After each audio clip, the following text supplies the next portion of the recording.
जय हिंद बच्चों। मैं प्रकाश सैनी मैथ अंडर 16 पे आप सभी बच्चों का स्वागत करता हूं। बच्चों, आज हम कक्षा 10 का मॉडल पेपर 3 के बारे में अध्ययन करेंगे। तो मॉडल पेपर 3 को स्टार्ट करने से पहले आप सभी बच्चों से निवेदन है कि आप मैथ अंडर 16 के चैनल को सभी बच्चे सब्सक्राइब कर लेंगे, शेयर करेंगे, लाइक करेंगे और कमेंट करेंगे। जो बेल आइकन वाला घंटा बच्चों उसे अवश्य प्रेस कर लेना है, ताकि आने वाला नोटिफिकेशन सबसे पहले बच्चों आप प्राप्त कर सके और क्लास का आनंद उठा सके। साथ में आपको बच्चों जो वीडियो है उसकी क्वालिटी को बढ़ा लेना है, ताकि आपको जो वीडियो वो क्लियर दिखाई दे। और आपको कई बच्चे कहते हैं सर वीडियो सही नहीं दिखाई दे रहा है, तो आप क्या उसकी क्वालिटी नहीं बढ़ाते हो, इसलिए आपको वीडियो सही नहीं दिखाई देता है। इसलिए आपको क्या क्वालिटी बढ़ा लेना, तब क्लियर आपको वीडियो दिखाई दे। तो चलो बच्चों, अब हम मॉडल पेपर 3 को स्टार्ट करते हैं। तो क्वेश्चन क्या लिखा है, निम्न वस्तुनिष्ठ प्रश्नों के उत्तर का सही विकल्प चयन कर उत्तर पुस्तिका में लिखिए। आपको दिया गया उत्तर पुस्तिका मतलब जो आपको एबीसीडी दे रखे उसमें लिखना है, बताना है। ठीक है, आपको पूछा गया प्रश्न नंबर 1, 12 और 15 का लसय पे और मैसे पे ज्ञात कीजिए। लसय पे का मतलब एलसीएम और मैसे पे का मतलब होता है बच्चों एचसीएफ ज्ञात करना है। किसका करना है? 12 और 15 का। तो सबसे पहले आपको क्या करना है, 12 इधर लिख लेना, 15। अब आप जानते हो इसका क्या करेंगे, अभाज्य गुणनखंड विधि से हम बता सकते हैं। तो अभाज्य गुणनखंड विधि से निकालने के लिए आपको जानकारी होनी चाहिए अभाज्य संख्याओं की। तो वो मैंने आपको पिछले वीडियो में भी समझाया है। उससे पिछले वीडियो में मैंने आपको समझाया, तो वो वीडियो आपको अवश्य देखना पीछे वाली, ताकि आगे वाले वीडियो में आपको दिक्कत ना हो। तो देखो, सबसे पहले अभाज्य संख्या सबसे छोटी कौन है? 2। 2 का भाग लगाओ 6 में, कितनी बार जाएगा? 12 में 6 बार, मतलब इसका भाग लगाओगे ना 2 का तो कितनी बार जाएगा? 6 बार। फिर लगाओगे 2 का तो कितनी बार जाएगा? 3 बार। फिर 3 का लगाओ कितनी बार जाएगा? 1 बार। ऐसे ही आप लगाओगे। अब 2 के पारे में तो 15 आता नहीं है, लेकिन किसके पारे में? अभाज्य संख्या दूसरी को ना 3। 3 पंजो 15, फिर कितना जाएगा? 5 एकम 5। तो यहां से आपके 12 के जो अभाज्य गुणनखंड है वो क्या है आपके पास? 2 गुणा 2 गुणा 3। और 15 का क्या है आपके पास? 3 गुणा 5। अब सबसे पहले आपसे क्या पूछा गया है? लैसे पर पूछा गया बच्चों। लैसे पे का मतलब क्या होता है आपका? मैंने अभी बताया ना, एलसीएम। क्या होता है? एलसीएम। तो देखो, एलसीएम निकालने के लिए सबसे पहले क्या करना है आपको? सबसे अधिक जोड़ा वाला, सबसे अधिक संख्या वाला जोड़ा पहले उठाना है। सबसे अधिक कौन सी संख्या है उसका जोड़ा आपको पहले उठाना, मतलब जोड़ा अब कितने भी हो सकते हैं, दो या तो एक जोड़ा हो सकता है, या एक जोड़े से कम संख्या हो सकती है दूसरे जोड़े में। जैसे मान लो यहाँ पे देखो, दो कितनी बार? 2 बार। तो सबसे पहले इस 2 को उठाओ। अब देखो, 2 अगर आपने यहां से ले लिया है और नीचे वाले में 2 है, तो आपको वहां से नहीं लेना है, एक ही बार लेना है। उसके बाद में देखो 3 कितनी बार है? 1 बार ही है। अब आपने 3 यहां से ले लिया, तो यहां से नहीं लेना। अगर 3 मान लो यहाँ 2 बार होता तो आपको यहां से लेना होता है, यहां से नहीं लेते। अब उसके बाद में 5 भी कितना बार है? 1 बार है।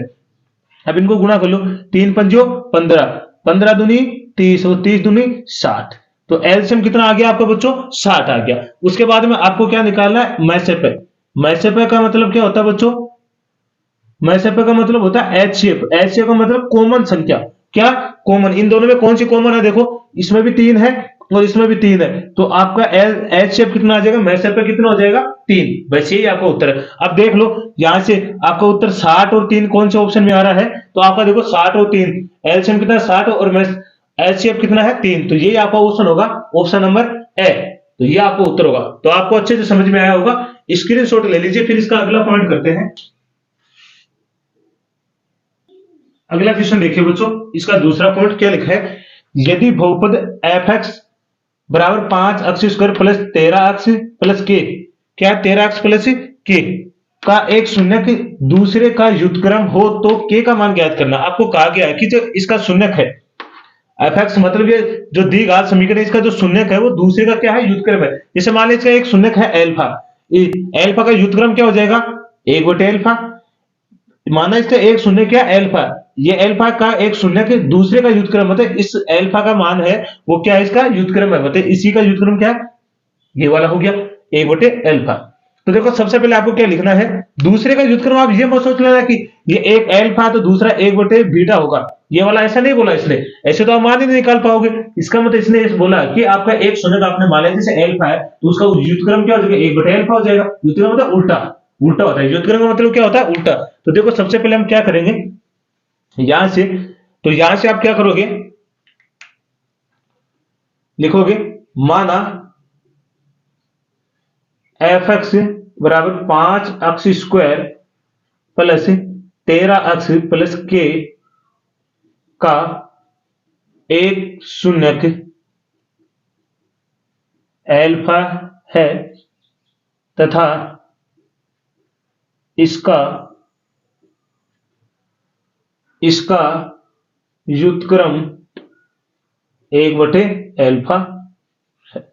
ठीक है, कोई दिक्कत आपको यहाँ से? अब बच्चों आपने कहा कि सर ये तो बता दिया था कि उत्तर कैसे निकालेंगे। तो आप एक बात जानते हो कि आप जानते हो हम शून्यों का क्या सत्यता की जांच करते हैं, उन्हीं सूत्रों के माध्यम से हम क्या निकालेंगे, यहाँ से मान निकालेंगे। देखो यहाँ से देखो ए का मान कितना आपके पास बच्चों 5, बी का मान यहां से आपके पास कितना है 13, और सी का मान आपके पास क्या रहेगा के रहेगा। देखो ये दो अक्ष का गुणांक होता है वो किसका मान होता है बी का, अक्ष का गुणांक होता है वो किसका मान है ए का, और यहाँ पे इसका सी के स्थान पे क्या दे रखा के, ये किसका मान होता है हमारे पास सी का। ठीक है, अब आप जानते हो कौन सा शून्य को का गुणनफल बराबर क्या होता है बच्चों, अचर पद बटे एक्स स्क्वायर का गुणांक। कोई दिक्कत है आपको यहां तक? अब देखो शून्य का गुणनफल क्या होता है अल्फा बीटा, अचर पद होता है आपके पास सी, एक्स का गुणांक क्या होता है ए, यही होता है।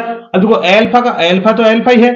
अब देखो ये पहले वाले तो ये वाला जो अल्फा ये तो अल्फा रहेगा, लेकिन जो इसका व्युत्क्रम है उसको हम क्या मान के चलेंगे बीटा है, क्या मान के चलेंगे बीटा। तो ये एल 1/अल्फा बराबर सी का मान आपके पास कितना है यहाँ पे के, ए का मान कितना है 5, सॉरी ए का मान आपके पास कितना है यहाँ पे 5। तो वो अल्फा से तो अल्फा कैंसिल हो गया, तो यहां से आपके पास क्या बचेगा 1 बराबर के बटे 5। तो देखो यहां से वजन गुण कर दो, ये इसके पास जाएगा ये इसके पास, तो यहां से आपके पास के का मान कितना आ जाएगा 5, के का मान क्या आ जाएगा 5। तो ऑप्शन में आपका क्या आएगा के का मान 5। मैंने ऑप्शन नहीं लिखा बच्चों, तो आपको याद रखना जो ऑप्शन दे रखा ना उसमें के का मान कितना आएगा 5। जो क्या है कि थोड़ी जल्दी में मैंने के ऑप्शन नहीं लिखा है, अगले क्वेश्चन में ऑप्शन लेके चलेंगे है ना। तो यहां से आपका के का मान कितना आएगा 5। तो आपको समझ में आया ना कैसे करना है। देखो इसने ये बोला है, एक बात और मैं आपको फीचर समझा देता हूँ। इसने बोला कि इस दी घात का एक शून्य के दूसरे का व्युत्क्रम, मतलब एक शून्य कोई हमारे पास मान लिया हमने पहला एक शून्य का, तो एक शून्य का हमने अल्फा मान लिया, इसका व्युत्क्रम क्या हो जाएगा 1/अल्फा। बस इसी से हम शून्य का गुणनफल वाला लगाएंगे और वहां से हम उत्तर आसानी से निकाल लेंगे। तो इसका स्क्रीनशॉट ले लीजिए, फिर अगला कर लेते हैं। अगला क्वेश्चन देखिए बच्चों, इसका तीसरा क्वेश्चन, पहले का तीसरा है, क्या लिखा है प्रथम 5 समप्राकृत संख्याओं का माध्य ज्ञात कीजिए। प्रथम 5 लेनी है, लेकिन वो कौन सी लेनी है समप्राकृत संख्या लेनी है। तो सबसे पहले आप क्या लिखोगे समप्राकृत संख्या कौन सी होती है, तो आप लिखोगे सम प्राकृत संख्या, समप्राकृत संख्याएं। तो समप्राकृत संख्या हमें कौन सी लिखनी, कितनी लेनी है 5 लेनी है। तो देखो पहले कौन सी समप्राकृत मतलब एक के बाद में कौन आती है 2, या 2 फिर 4 फिर 6 फिर 8 और फिर 10, यही तो होती है प्राकृत संख्या तो है ही है। क्योंकि प्राकृत संख्या कहां से शुरू होती है 1 से शुरू होती है। दूसरी बात प्राकृत संख्या क्या होती है धनात्मक होती है, कौन सी होती है धनात्मक। ठीक है, अब यहां से इसने पूछा है कि इनका माध्य ज्ञात करना, तो माध्य के बराबर क्या होता है बच्चों आप जानते हो, क्या हम लिखते हैं एक्स बार से, या फिर आप लिखते हो सिग्मा एक्स बटे एन, ये माध्य का सूत्र होता है। इसका मतलब ये तो होता है राशियों का योग बटे राशियों की संख्या, एन का मतलब राशियों का योग बटे राशियों की संख्या। तो यहां से आप लोगे 2 + 4 + 6 + 8 + 10, ये तो राशियों का योग हो गया बटे राशियों की संख्या कितनी है 5। देखो यहां से 6 और 4 कितना हो गया 10, 10 और 2 कितना हो गया बच्चों 8, 10 20, और ये कितना हो गया 30, 30 बटे 5, तो काटो 6 पंजो कितना हो गया 30। तो आपका उत्तर कितना आ गया बच्चों 6, मतलब एक्स बार मतलब माध्य कितना आ गया 6। तो ऑप्शन देख लो कौन सा है, ऑप्शन 6 वाला कौन सा हमारे 6। तो आपका उत्तर कौन सा आएगा 6। तो कोई दिक्कत आपको, तो आपको देखो माध्य का तीन सूत्र होते हैं, 3-4 सूत्र होते हैं, तो वो आपको याद रखना। एक तो ये वाला हो गया, और एक हम लिखते हैं सिग्मा एफ आई एक्स आई, इसके नीचे भी एन लगाते थे। एक लिखते हैं sigma F I D I, इसके नीचे भी एन लगाते। एन का मतलब ये होता है राशियों का योग, होता है राशियों की कुल संख्या कितनी है भाई, राशि जो से आपने संख्या ली उसकी टोटल संख्या कितनी है, उसका एन का मतलब यही होता है बच्चों। तो कोई दिक्कत है आपको, स्क्रीनशॉट लीजिए मतलब इसका भी। फिर अगला इसका चौथा पॉइंट करते हैं। अगला देखिए बच्चों, इसका चौथा पार्ट है, यदि 6x + y = 10 हो तो इसको संतुष्ट करने वाला युग्म बताना। इसमें यह बताना कि कौन सा युग्म इसको संतुष्ट करता है। संतुष्ट का मतलब बच्चों LHS = RHS लेके आना। देखिए समझिए, जैसे आपको समीकरण क्या दे रखा है 6x + y = 10, इसका कहने का मतलब ये तो वाली तो होती है LHS और ये होती है RHS, राइट साइड ये लेफ्ट साइड, मतलब बाया भाग मतलब दाया भाग दोनों बराबर होने चाहिए। इसको बोलते हैं बाया भाग। मतलब उल्टे हाथ का तो क्या होता है, बाया भाग, और ये होता है दाया भाग, दाया।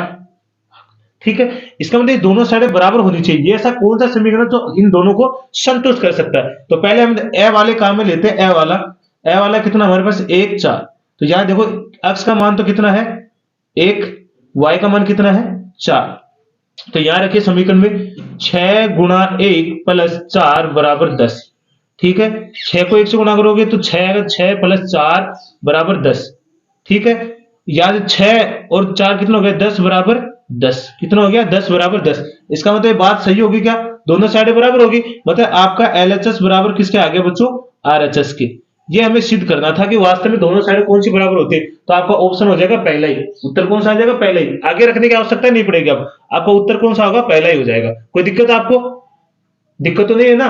अगर कोई दिक्कत हो ना कमेंट के माध्यम से अवश्य बता देना। इसके शॉर्ट ले लीजिए, इसका भी फिर अगला कर लेते हैं। अगला क्वेश्चन देखिए बच्चों, इसका 5वां पार्ट क्या लिखा है, समांतर श्रेणी 21 42 63 और 85 का कौन सा पद 210 है। आप सोचो कौन सा पद का मतलब आपको एन का मान दे रखा है, और कौन सा पद आपको पूछा गया बच्चों, एन का मान बताना है कि एन का मान कितना है। एन का मान आपको दे रखा है कितना 210। यहां से ए का मान आप निकालोगे कितना है 21, डी का मान निकालोगे तो दूसरे पद में तो 42 माइनस 21 करोगे तो कितना आएगा 21। यहां से मैं ऑप्शन लिख देता हूं ताकि आपको ऑप्शन में पता चल जाएगा। ए है 9वां पद, आपको बताना क्या 9वां पद है। दूसरा ब वाला बताना आपको कौन सा पद है 10वां पद। क्या ये 10वां पद आएगा इससे। श का मतलब है आपको श का दे रखा है इसने 11वां पद, कौन सा आएगा मतलब एन का मान 11 आएगा। या फिर द का है आपके पास 12वां पद, कौन सा है 12वां। तो ये मैंने बाद में लिखा ऑप्शन, बाकी आपको किसका मान पूछा गया है एन का मान बताना है। तो एन का मान निकालने के लिए आपको कौन सा सूत्र लगाना पड़ेगा, तो याद रखना आपको एपी का एनवा पद क्या होता है बच्चों, ए एन बराबर a plus n minus 1 into d. N का मान आपके पास कितना है 210 है, ए का मान कितना है 21 है, प्लस एन माइनस 1 और डी का मान भी कितना है 21 है। तो इस 21 को इधर ले आओ तो प्लस का इधर किसमें आएगा माइनस में, या फिर इसको यही कर लो आप 210 बराबर क्या आएगा 21 प्लस इस 21 को एन से गुणा करोगे तो क्या आएगा 21 एन, माइनस से गुणा करोगे तो माइनस का 21। देखो ये प्लस का 21 है माइनस का, तो ये दोनों तो कैंसिल हो जाएंगे। तो यहां से आपके पास क्या है 21 एन बराबर 210। ठीक है, इस 21 को उधर भेजिए तो एन बराबर कितना हो जाएगा 210 बट्टे 21, 21 तो एन बराबर कितना आ गया बच्चों आपके पास 10।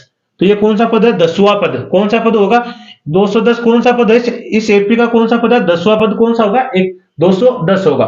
तो आपका 10 आप लिख सकते हो, या आपने आपको ऑप्शन में देखना है। अगर वैसे पूछा जाए तो आप लिखोगे, आप लिख सकते हो। अगर वैसे पूछा जाए तो 1 नंबर में पूछा जाएगा ये, और अगर तो आप क्या लिखोगे एपी का 10वां पद 210 होगा। अगर आपको ऑप्शन नहीं दे रखा है वैसे पूछता तो आपको नीचे लिखना एपी का 10वां पद क्या होगा 210 होगा, और यहां 10वां पद कौन सा हमारा ब, तो ये हमारा उत्तर होगा। तो इसका भी स्क्रीनशॉट लीजिए, फिर अगला करते हैं। तो चलो बच्चों अगला क्वेश्चन देखिए, इसका 6ठा पार्ट क्या लिखा है, यदि त्रिभुज एबीसी और त्रिभुज डीईएफ में कोण ए कितना 50 डिग्री, कोण बी है 70 डिग्री और कोण सी क्या 60 डिग्री है, और कोण डी दे रखा आपको कितना 60 डिग्री, कोण ई है 70 डिग्री और एवं कोण एफ है 50। तो हो तो निम्नलिखित में यह बताना है कि इसमें से कौन सा त्रिभुज, कौन सा ऑप्शन आपका सही है। तो देखो सबसे पहले हम त्रिभुज बना देते हैं। इससे पहला त्रिभुज कौन सा है एबीसी, ए बी और सी। दूसरा त्रिभुज कौन सा हमारे पास डी ई और एफ। देखो ए कितना दे रखा है इसमें 50 डिग्री, ठीक है, बी कितना दे रखा है 70 डिग्री और सी कितना दे रखा है 60 डिग्री। ऐसे इसमें डी कितना दे रखा है 60 डिग्री और ई कितना दे रखा है 70 डिग्री और एफ कितना दे रखा है 50 डिग्री। अब आपको बताना कि इनमें से कौन सा त्रिभुज है, कौन सा ऑप्शन आपका सही है। तो सबसे पहले देखिए यहां से आप लिखना चाहो, जैसे त्रिभुज आपने लिखा, मैं ले लेता हूं त्रिभुज ए बी सी। पहले देखो सभी में ए बी सी लिया मैंने, ए बी सी ले लिया। ए का कितना है 50, बी का कितना आपके पास 70 और सी का कितना आपके पास 60 डिग्री। ऐसे समरूप है त्रिभुज अब जैसे मैंने त्रिभुज यहां से ले लिया भाई, अब देखो 70 इसका, सबसे पहले हमने कौन सा लिया 50 डिग्री, तो आप सबसे पहले यहाँ लिखोगे 50, उसके बाद में कौन है 70 तो लिखोगे 70, उसके बाद में कौन सा है 60 तो लिखोगे 60। अब देखो 50 किसका है यहाँ पे एफ का, तो यहाँ पे क्या आएगा आपका एफ। उसके बाद में देखो 70 किसका है आपके पास ई का, तो यहाँ कौन आएगा ई। और 60 किसका आपके पास डी का, तो कौन आएगा डी। अब देख लो आपका ऑप्शन कौन सा है, तो ये वाला देखो द, क्या लिखा त्रिभुज ए बी सी समरूप है त्रिभुज एफ ई डी के, तो कौन सा ऑप्शन हो जाएगा आपका द वाला। ठीक है, तो आपको समझ में आएगा अच्छे से। देखो सबसे पहले आपको क्या लिखना है, इन कोणों को लिख लेना है, तो कोणों को लिखोगे ना तो फिर कहीं भी आपके पास गलती नहीं होगी। तो वो 50 वाला तो यहाँ भी 50 होना चाहिए, यहाँ 70 है तो यहाँ भी 70, यहाँ 60 है तो यहाँ भी कितना होना चाहिए 60। फिर इनका जो मान दे रखा कोण वो लिख दो, जैसे किसका मान है यहाँ पे देखो 50 का कितना एफ, तो 50 के स्थान में एफ लिख दिया, 70 के स्थान में कौन है ई, तो 70 के स्थान ई पे लिख दिया, 60 के स्थान में कौन है डी, तो डी लिख दिया। इस हिसाब से हमारा ऑप्शन आ गया कौन सा द। तो इसका भी स्क्रीनशॉट लीजिए, फिर अगला करते हैं। तो चलो अगला देखिए अब क्या है ये। अब देखो बिंदु 5-2 की अक्ष अक्ष पे दूरी बतानी है। देखो मैंने आपको पहले भी बताया है, जब भी अक्ष अक्ष पे दूरी पूछेगा तो आपको उत्तर बताना y वाला, कौन सा बताना है y का। तो यहाँ पे देखो ये तो होता है अक्ष का और ये किसका होता है y का। जब भी आपसे पूछे अक्ष अक्ष से दूरी तो आपको y का बताना। अब देखो ऑप्शन में बच्चों यहाँ क्या दे रखा है, प्लस का दे रखा है, ऑप्शन में क्या दे रखा है प्लस का 2 दे रखा है, तो आपको उसको माइनस का 2 कर लेना है। तो आपका ऑप्शन भी कौन सा होगा ब, कौन सा आएगा ब। आपको याद रखना है जब भी आपसे अक्ष अक्ष की दूरी पूछेगा तो आपको y वाला उत्तर बताना है, कौन सी बताए y वाली दूरी बतानी है, वही आपका क्या रहेगा ऑप्शन होगा। अब देखो नीचे वाला देखो, इससे अगला क्वेश्चन देखिए क्या लिखा है, sine square 50 plus cos square 50 plus 1 बराबर क्या होगा। तो देखो सबसे पहले एक बात याद रखना, आपको एक सूत्र आप जानते हो कौन सा, साइन स्क्वायर ए प्लस कोस स्क्वायर ए बराबर कितना होता है 1। अब देखो ये सेम वही है, इसके स्थान पे ए ले लो, इसके स्थान पे क्या ले लो बी, इसके स्थान पे ले लेते हैं बी ले लेते हैं। देखो सॉरी यहाँ पे थीटा का मान सेम ही रहेगा, यहाँ भी क्या रहेगा ए रहेगा, कोस साइन स्क्वायर ए प्लस कोस स्क्वायर ए बराबर कितना होता है 1 होता है। तो यहाँ भी देखो ए आएगा, यहाँ भी ए होगा, देखो दोनों समान है ना, 50 यहाँ 50 यहाँ, तो एक बार आप इसको मान लो ऐसे साइन स्क्वायर ए प्लस कोस स्क्वायर ए मान लेते हैं। अब इस पूरे का मान कितना है हमारे पास 1 है, तो यहां से आप रखोगे तो इसके स्थान में क्या जगह 1 और प्लस में एक पहले से ही हमारे पास 1, तो 1 और 1 कितना हो गया हमारे पास 2। तो आपका ऑप्शन कौन सा होगा ए। देखो सबसे पहले क्या देखना है, ये सेम रहेगा, अगर थीटा का मान आपके पास सेम है ना तो आप ये वाला सूत्र आसानी से लगा सकते हो। यहाँ थीटा का मान अगर सेम नहीं होता तो ये सूत्र अप्लाई नहीं होता, इसमें ये लगा ही नहीं सकते हम, इसलिए यहाँ पे देखो थीटा का मान दोनों स्थान में क्या 50-50 है, तो यहाँ से ये सूत्र लगा देंगे तो हमारा उत्तर कितना आएगा 2। तो स्क्रीनशॉट ले लीजिए, फिर अगला करते हैं। अगला क्वेश्चन देखिए बच्चों क्या लिखा है, एक सीधी खड़ी छड़ी की लंबाई तथा उसकी परछाई में √3:1 का अनुपात है, उस समय सूर्य का उन्नयन कोण ज्ञात करना है। क्या करना है आपको, सूर्य का उन्नयन कोण निकालना है। तो सबसे देखिए ये मान लेते हम क्या है, एक छड़ है, ठीक है, और ये छड़ की क्या होगी परछाई, क्योंकि परछाई होगी। अब देखो सूर्य का उन्नयन कोण मतलब सूर्य यहीं पर होगा, सूर्य यहीं पे होगा, तो सूर्य का उन्नयन कोण कहां होता है ऊपर, नीचे से ऊपर की तरफ जो देखते हैं तो नीचे से ऊपर की तरफ देखोगे तो कौन सा कोण बनता है उन्नयन कोण बनता है। तो ये वाला हमारे पास हो गया उन्नयन कोण, मान लेते थीटा है। अब इसको नाम दे देते हैं जैसे ए बी और सी हो गया।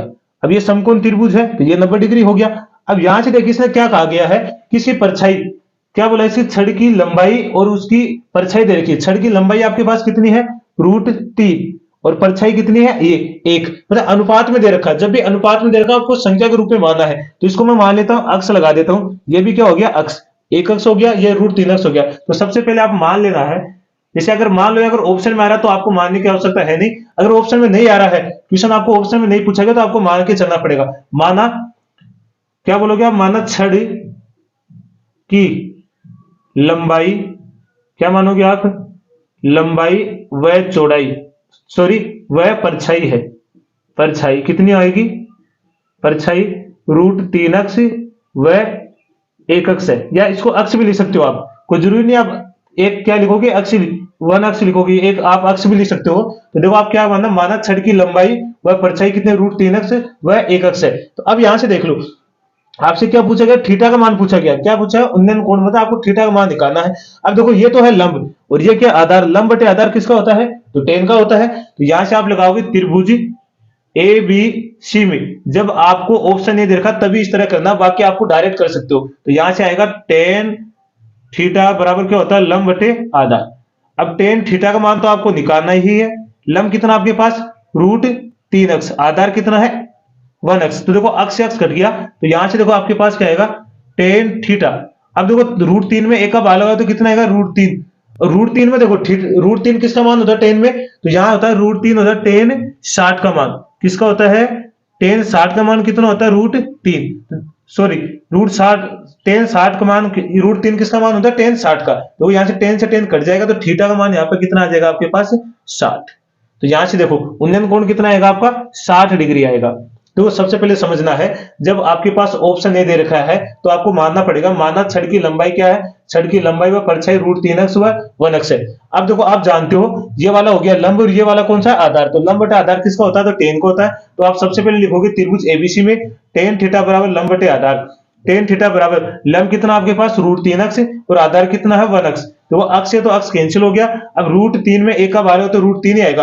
अब √3 टेन में किसका मान होता है टेन 60 का मान होता है, तो यहां से टेन से टेन कट जाएगा, तो थीटा का मान यहाँ पे कितना आ जाएगा 60 डिग्री। तो ये आपको अच्छे से समझ में आया होगा, इसका भी स्क्रीनशॉट ले लीजिए। चलो अगला क्वेश्चन देखिए बच्चों, क्या लिखा है, ये 10 वाला है, ये 11। देखो क्या संचय बारंबारता सारणी का प्रयोग का उपयोग होता है। आपको बताना जो संचय बारंबारता मतलब CF का आप प्रयोग करते हो, किसमें प्रयोग करते हो ये बताना आपको, माध्य में, बहुलक में या माध्यक में या सभी में, किसमें प्रयोग करते हो, तो याद रखना आप किसमें प्रयोग करते हो, माध्यक में प्रयोग करते हो। संचय बारंबारता का किसमें प्रयोग करते हो, माध्यम में। अब देखो नीचे वाला क्वेश्चन देखना है, यदि वर्त का व्यास दो जीवाओं में से प्रत्येक को समद्विभाजित करे तो जीवाएं होंगी। देखो वर्त का जो व्यास होता है, जैसे मान लो ये वर्त हो गया, ठीक है, एक वर्त का व्यास तो ये वाला हो गया, और एक मैं इधर से खींच देता हूं ये वाला वर्त का व्यास हो गया। तो जो वर्त के जो व्यास होते हैं ना, वो दो जीवा, ये देखो वर्त का व्यास भी होता है और ये वर्त की सबसे बड़ी जीवा भी होती है। तो इसका मतलब जब दो जीवाएं होती है तो वर्त के जो केंद्र पे है ना क्या करती है, लंबवत होती है। क्या होती है बच्चों, लंबवत। आप ये मत समांतर होती है, लंबवत होती है या प्रतिच्छेद करती है, इनमें से कोई नहीं। आपको याद रखना क्या होती है, लंबवत होती है। क्या होंगी, लंबवत का मतलब होता है 90 डिग्री पे काटेंगे एक दूसरे को। कहां काटेंगे, 90 डिग्री पे। अब वैसे भी देखोगे तो देखो जब दो व्यास एक दूसरे क्रॉस करते हैं तो आपको चतुर्थांश कितने बनते हैं, आपके पास 4 चतुर्थांश बनते हैं। और जब चतुर्थांश बनता है तो वो कितने डिग्री पे बनता है, 90 डिग्री पे। तो यही आपका ऑप्शन होगा लंबवत, और इसका क्या होगा, माध्यक। तो ये स्क्रीनशॉट ले लीजिए, फिर अगला क्वेश्चन करते हैं। अगला क्वेश्चन देखिए बच्चों, देखिए ये क्या लिखा है, एक ठोस अर्धगोले का कुल पृष्ठीय क्षेत्रफल क्या होता है। ठोस होता है, ठोस अर्धगोले के कुल पृष्ठीय क्षेत्रफल क्या होता है बच्चों, तो आपको याद होगा मैंने पिछले क्लास में आपको बताया है कि ठोस अर्धगोले का जो कुल पृष्ठीय क्षेत्रफल होता है वो बच्चों होता है 3πr²। क्या होता है, 3πr², मतलब कुल पृष्ठीय क्षेत्रफल होता है। और आपको वक्र पूछ ले, क्या पूछे वक्र, तो आप जानते क्या होता है 2πr² होता है। और दूसरी बात जब आपको आयतन पूछ ले, क्या पूछ ले आयतन, तो आप जानते हो 2/3πr³ होता है। क्या होता है, 2/3πr³। तो ये आपका ऑप्शन हो गया है। अब इसमें पूछा 3.5 सेमी त्रिज्या वाले एक वर्त का व्यास क्या होगा, आपको व्यास पूछा गया। तो बच्चों व्यास क्या होता है, व्यास हमेशा त्रिज्या का कितना होता है, दुगना होता है। क्या होता है, त्रिज्या का दुगना। आपको त्रिज्या दे रखे यहाँ पे 3.5, तो यहां रख लो 2 गुणा 3.5। तो इसको 2 से गुणा करोगे तो कितनी आएगी आपको 7.0, कितनी आएगी 7.0। तो आपके पास व्यास कितना आ गया, आपके पास 7.0। देख लो कौन सा ऑप्शन है। अब देखो पॉइंट के बाद में जीरो का तो कोई महत्व नहीं होता है, इसका मतलब पॉइंट की भी यहां आवश्यकता नहीं है, कोई संख्या होगी तो पॉइंट लगाना ना। तो इसका मतलब आपका ऑप्शन कौन हो जाएगा, ब। कौन सा हो जाएगा, ब। तो कोई दिक्कत है, तो आपको याद रखना है, तो व्यास होता है वो त्रिज्या का क्या होता है, दुगना होता है। तो हमने दुगना कर दिया, त्रिज्या के त्रिज्या रख दो, तो हमारे पास कितना आ गया 7। ये हमारे ऑप्शन है, तो इसका भी स्क्रीनशॉट ले लीजिए आप, फिर अगला करते हैं। चलो बच्चों अगला क्वेश्चन देखिए, क्या लिखा है, दो पासों को उछालने पर उनके अंकों का योग 7 या 11 आने की प्रायिकता बतानी है। मतलब उस पे अंक कितना होना चाहिए, जिनको दो अंकों को जोड़े तो हमारे पास कितना है 7, और दो अंकों को जोड़े तो हमारे पास कितना होना चाहिए 11। तो वो बताना है। तो देखिए सबसे पहले आपको देखना है, हमारे पास जो दो पासों के एक साथ उछालते तो बच्चों हमारे पास टोटल कंडीशन आती है 36। कितनी कंडीशन आती है, 36। एक एक वाले में देखो, अब उनका कितना होना चाहिए, 7 होना चाहिए। कितना योग होना चाहिए, तो देखो पहले आप लिखोगे 7 व 11 आने के अनुकूल परिणाम, अनुकूल परिणाम, ठीक है। अनुकूल परिणाम कौन से होंगे, तो देखिए जैसे मान लो एक वाले में आएगा एक 5 हो गया, दो वाले में 2 5 हो सकता है, एक 5 एक 6। तो यहां से पहले हमारे पास क्या आएगा, एक 6 7 है इसका मान। उसके बाद में आपके पास कौन सा आएगा, दो वाले में 2 5। तीन वाले में क्या होगा आपके पास, तीन वाले में क्या होगा 3 4। चार वाले में क्या होगा आपके पास 4 3। पांच वाले में क्या होगा बच्चों 5 2। और छह वाले में क्या होगा आपके पास 6 1। ये तो हो गया 7 वाला। अब उसने पूछा 11 वाला, कौन सा 11 वाला, तो 11 वाला कौन सा होता है। अब देखिए पांच वाले में तो आप लोगे तो 5 6, मतलब कितना हो जाएगा। दो वाले में देखिए, दो वाले में 2 6 लास्ट में 8 ही होता है। तीन वालों में लोगे तो 3 6, 3 6 9 ही होता है। चार वालों में वो 4 6 10 होता है। पांच वाले में 5 6, एक कितना आएगा हमारे पास 5 6 11 होता है पांच वाले में। छह वाले में क्या हो जाएगा आपके पास 6 5, तो 11 होता है इनका। देखो अब कितनी संख्या होगी आपके पास, 1 2 3 4 5 6 7 8, कितनी हुई है टोटल, 8 ही हुई है क्या, कहीं हमने देख लो और तो नहीं है। अब के बाद चार वाले में तो नहीं है, छह वाले में 5 11 होगी, 6 5 6 हो गया। और यहां से एक 7 वाला टोटल है ना पूरा, एक वाले में आ गया, दो वाले में आ गया, तीन वाले में आ गया, चार वाले में आ गया, पांच वाले में आ गया, छह वाले में आ गया। छह वाले में भी आएगा ना, 7 छह वाले में हो गया, फिर कितना हो गया 6। अभी यहां से देखो पूरा क्या होगा, हमारे पास टोटल कितना आ गया 8, कितना आ गया 8। तो यहां से देखो कुल परिणाम हमारे पास कितने आ गए 8, और मतलब अनुकूल परिणाम कितने हमारे पास 8, और कुल परिणाम कितने हमारे पास 36। तो जरा काट इन्हें, कितना आएगा हमारे पास, इसको काट लेते हैं, 4 4 दूनी 8 और 9 चौक 36। तो कितना आएगा आपके पास 2/9, कितना आएगा 2/9। ऑप्शन में देखो, अब जब भी ऑप्शन वाला देगा तो ऐसे सीधा कर रहा है, अगर ऑप्शन वाला नहीं दे रखा है तो आपको इस तरह लिखना कि 7 और 11 के अनुकूल परिणाम कितने आएंगे, ये वाले आएंगे। मतलब टोटल यहां लिख सकते हो आप 8, और फिर इसके अंदर कोष्टक में लगा के ये वाली बता सकते हो ये वाला होगा। फिर आप सूत्र लिखोगे प्रायिकता बराबर अनुकूल परिणाम बटे कुल परिणाम। तो अभी तो ऑप्शन वाला बताना है 2/9, तो यहां पे कौन सा ऑप्शन आएगा, से। आगे बच्चों, एक समांतर श्रेणी का प्रथम पद 2 और सार्वंतर 8 है। प्रथम पद मतलब ए का मान आपको 2 दे रखा है, सार्वंतर मतलब डी का मान कितना दे रखा है आपको 8, तथा एन पदों का योगफल। एन पदों का योगफल का मतलब होता है बच्चों एस एन, आपको कितना दे रखा है 90 दे रखा है, ठीक है। तो एन का मान ज्ञात किया, किसका मान पूछा गया, एन का मान। तो सबसे पहले आप देखो, जब भी आपको लिखना है, अगर आपको ऑप्शन नहीं दे रखा तो आप लिखोगे एपी के एन पदों का योगफल। योगफल क्या होता है बच्चों, एस एन बराबर एन बटे 2 2a plus n minus 1 into D. देखो एन का मान निकालेंगे तो कितना बड़ा क्वेश्चन करना पड़ रहा है हमें, है ना। बाकी दे रखा है एक नंबर में है, और हमें काम कितना बड़ा करना पड़ रहा है, या फिर ठीक है। तो यहां से आप देखिए, अब एस एन का मान आपके पास कितना है बच्चों 90, एन का मान तो आपको निकालना ही है, ए का मान कितना आपके पास 2, तो 2 गुणा 2 प्लस एन का मान तो निकालना ही है, डी का मान कितना आपके पास 8। यहां तक किसी को दिक्कत है, थोड़ा सा बड़ा क्वेश्चन होगा देखो बच्चों ये। अब देखो यहां से इस 2 को इधर भेज दीजिए आप, ये गुणा में भाग में, इधर किसमें आएगा गुणा में, तो ये हो जाएगा 90 गुणा 2 बराबर एन, अंदर कितना होगा 2 दूनी 4, अंदर इस 8 की गुणा कीजिए तो ये कितना हो जाएगा 8 एन माइनस के 8। कोई दिक्कत है यहां तक। अब देखो यहां से क्या आएगा 8 है ये, ठीक है ना। तो यहां से देखो ये हो गया 180 बराबर, ये होगा एन, देखो प्लस के 4 है माइनस के 8 है, तो क्या आएगा 8 एन माइनस के 4। तो ये आएगा 180 बराबर, अंदर गुणा करो 8 एन स्क्वायर माइनस के 4 एन। कोई दिक्कत आपको यहां तक, एक बार यहां तक इसको शॉर्ट लीजिए, फिर इसका मैं आपको ऊपर करके दिखाता हूं, क्योंकि यार बोर्ड पे नीचे जगह नहीं है, मैं इस वाले को मिटा देता हूं। एक बार इसको शॉर्ट ले लीजिए इस पूरे क्वेश्चन का ही, ठीक है। तो मैं इस वाले को मिटा देता हूं एक बार, फिर यहां कर लेते हैं हम इस क्वेश्चन को पूरा। तो देखिए आप,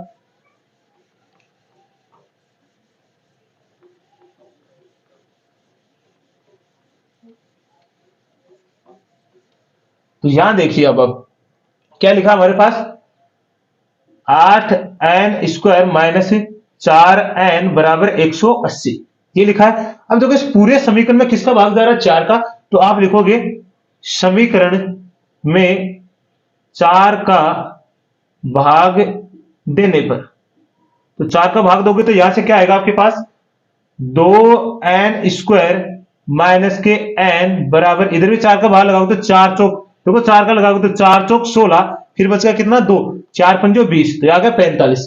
अब इधर इस 45 को इधर ले आओ, 2n² माइनस n कितना आएगा माइनस के 45 बराबर 0।